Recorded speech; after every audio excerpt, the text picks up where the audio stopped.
बहुत समय पहले की बात है। नंदपुर नाम के एक छोटे से गांव में मोहन लाल नाम का एक गरीब किसान रहता था। उसकी पत्नी शांति देवी और 3 बेटियां थीं। बड़ी बेटी आरती, मंजली पायल और सबसे छोटी चिंकी। मोहन लाल ईमानदार था, मेहनती था, लेकिन किस्मत हर कदम पर उसकी परीक्षा लेती रही। गांव में लोग उसे नाम से नहीं, 3 बेटियों वाला कहकर बुलाते थे। जब भी वो चौपाल से गुजरता, कोई न कोई ताना जरूर मार देता। अरे मोहनलाल, कहाँ जा रहे हो? इस उम्र में भी अकेले काम करना पड़ रहा है। अगर आज एक बेटा होता ना तो हर काम में मदद करता। 3 बेटियां, क्या होगा आगे? कैसे करोगे? मोहनलाल चुप रह जाता, लेकिन हर ताना उसके दिल में कांटे की तरह चुभता। मन ही मन सोचता, काश भगवान मुझे भी एक बेटा देता। एक रात शांति देवी चूल्हे के पास बैठी रो रही थी। मोहनलाल ने पूछा, क्या हुआ शांति, क्यों रो रही हो?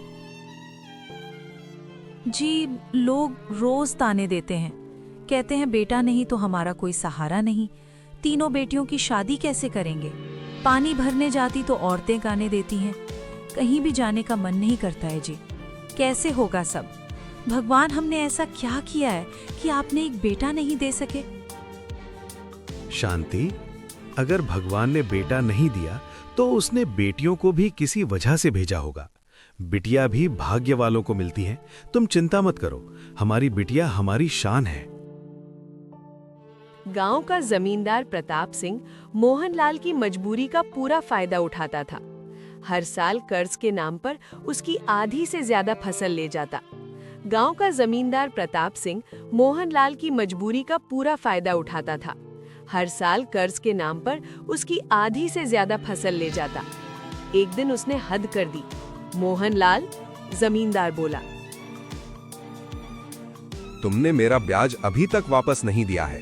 3 साल हो गए हैं। मैं अब और इंतजार नहीं कर सकता। मुझे अब तुम्हारी जमीन चाहिए। वैसे भी तुम्हारे पास बेटा नहीं है, 3 बिटियां हैं। तुम उनकी शादी करोगे या फिर मेरा ब्याज दोगे? आज से ये जमीन मेरी हुई। मोहनलाल ने हाथ जोड़ दिए। मालिक, ये मेरी पुश्तैनी जमीन है, मेरी बेटियां हैं, मैं हूं। आप ये भी ले लोगे तो मेरा क्या होगा? मुझ पर थोड़ा तरस करो मालिक। जमींदार हंस पाया। बेटियां, लड़कियां खेत क्या संभलेंगी? उनको तो घर में चूल्हा चौका सिखा और उनके हाथ पीले कर बड़ा आया। उस दिन मोहनलाल अपने ही खेत से अपमानित होकर लौट आया। 3 बेटियों ने अपने पिता को पहली बार रोते देखा। बड़ी बेटी आरती आगे आई। बाबूजी, अगर बेटा नहीं है तो क्या हुआ? हम तीनों आपकी बेटियां हैं। हम आपके हर काम में मदद करेंगे। उस सेठ के सारे पैसे दे देंगे। आप चिंता न करें, हम मेहनत करेंगे। लोग कहते हैं हम बोझ हैं, लेकिन हम मेहनत कर सकती हैं और वो सब कर सकते हैं जो एक बेटा कर सकता। हम बेटे से कम नहीं हैं।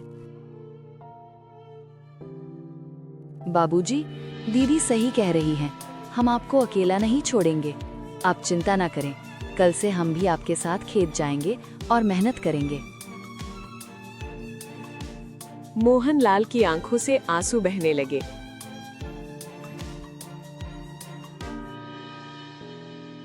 समाज तुम्हें जीने नहीं देगा बेटियों, चाहे तुम कितनी भी मेहनत कर लो।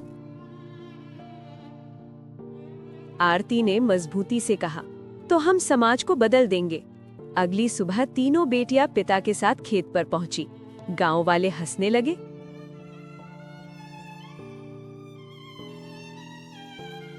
देखो, बेटा नहीं मिला तो लड़कियों को हल पकड़ा दिया। इन नाजुक हाथों से मजदूरी नहीं होगी। धूप तेज थी, हाथों में छाले पड़े, पैर कांपते थे, लेकिन किसी ने हार नहीं मानी। शांति देवी दूर से ये सब देख रही थी। उसकी आंखों में डर भी था और गर्व भी। उसी दिन एक बूढ़ा साधु खेत के पास आकर रुका। उसने 3 बेटियों को मेहनत करते देखा और मोहनलाल से कहा, तुम्हें बेटा नहीं मिला, लेकिन भगवान ने तुम्हें 3 ताकतें दी हैं। ये तुम्हारा नाम रोशन करेंगी एक दिन। मोहनलाल हाथ जोड़कर गोरा। महाराज, लोग कहते हैं बेटियां बोझ होती हैं। साधु मुस्कुराए और बोले,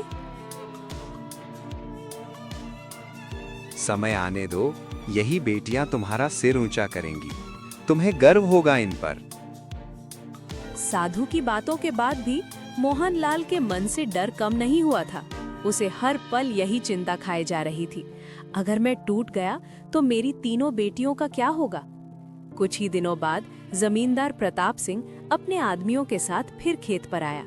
उसने तीनों बेटियों को काम करते देखा और जोर से हंस पड़ा। वाह मोहनलाल, अब बेटा नहीं है तो बेटियों से मर्दों का काम करवा रहा है। मुझे लगा तुम तो ऐसे ही बोल रहे हो। आरती ने हल रोक दिया। उसकी आंखों में डर नहीं, आग थी। हम काम कर रही हैं, किसी का हक नहीं मार रही।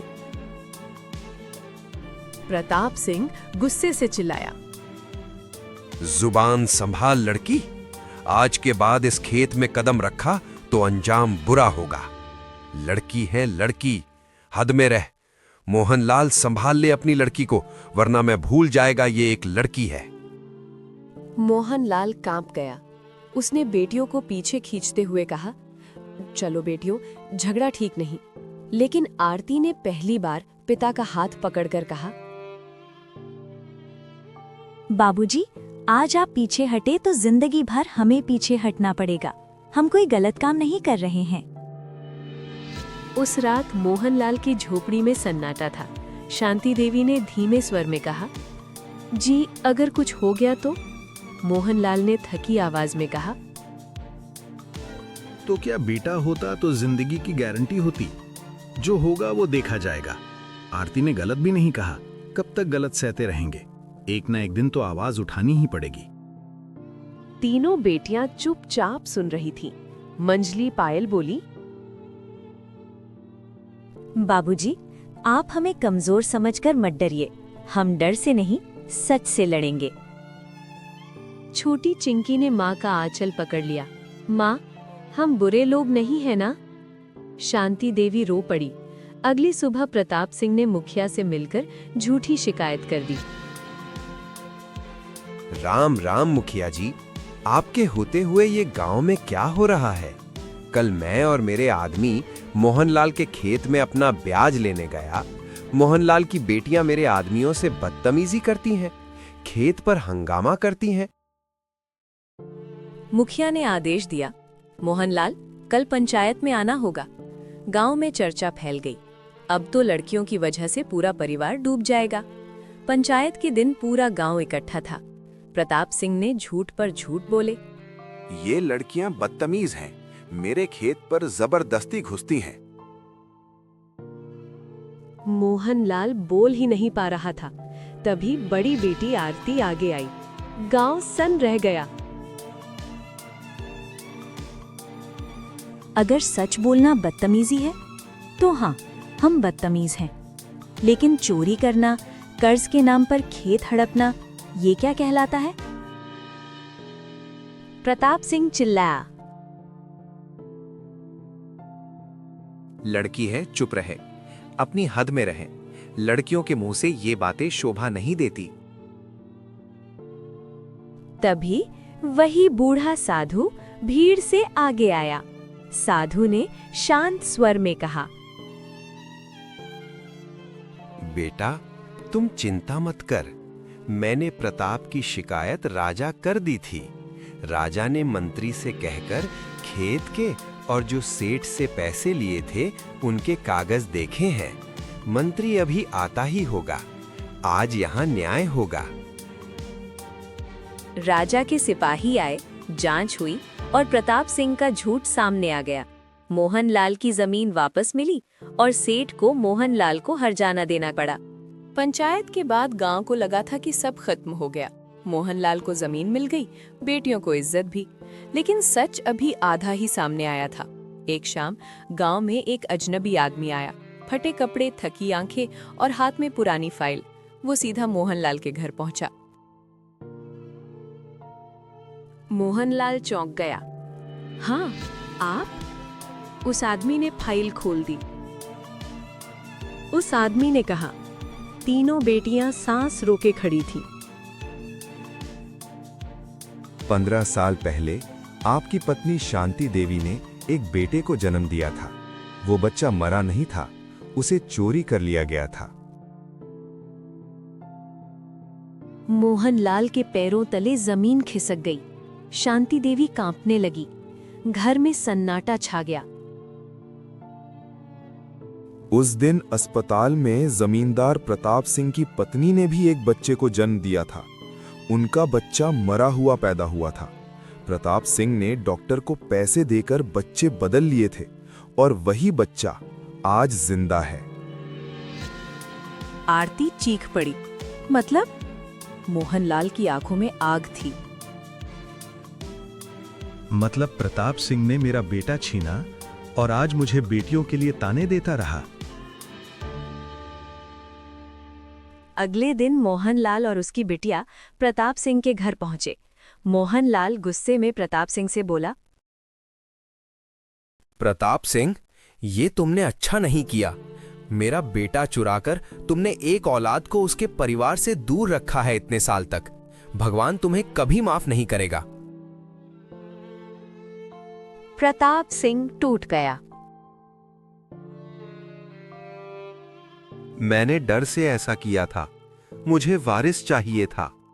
मुझे माफ कर दो। तुम ये बात मेरे बेटे को मत बताना। तुम जो कहोगे मैं वो करूंगा। बस तुम उसको मुझसे दूर मत करो। मैंने उसकी परवरिश में कोई कमी नहीं की, ना ही आगे करूंगा। वो मेरे पास रहेगा तो खुश रहेगा। उसे गरीबी रहने की आदत नहीं है। सबको लगा अब मोहनलाल बेटे को वापस मांगेगा, लेकिन आरती आगे आई। नहीं बाबूजी, हमें कोई छीना हुआ रिश्ता नहीं चाहिए। जिस बेटे को चुराया गया वो इंसाफ से नहीं, झूठ से पला है। वैसे भी वो बड़े घर में पला है, उसे आदत नहीं हम जैसे गरीबों के साथ रहने की। मोहनलाल ने सबके सामने कहा, मुझे मेरा बेटा नहीं चाहिए। मुझे मेरी बेटियां काफी हैं। तुम ही रख लो उसे। प्रताप सिंह जमीन पर बैठकर रोने लगा। जिसने बेटे के लिए बेटियां ठुकराईं, वो सब कुछ हार गया, और जिसने बेटा ना होने को स्वीकारा, वही जीत गया। पूरा गांव सन्न था। मोहनलाल के शब्द हवा में गूंज रहे थे। मुझे बेटा नहीं चाहिए, मुझे मेरी बेटियां ही काफी हैं। लेकिन कहानी यहाँ खत्म नहीं हुई थी। प्रताप सिंह का बेटा अभय सब सुन चुका था। उसका चेहरा पीला पड़ गया। वो कांपते कदमों से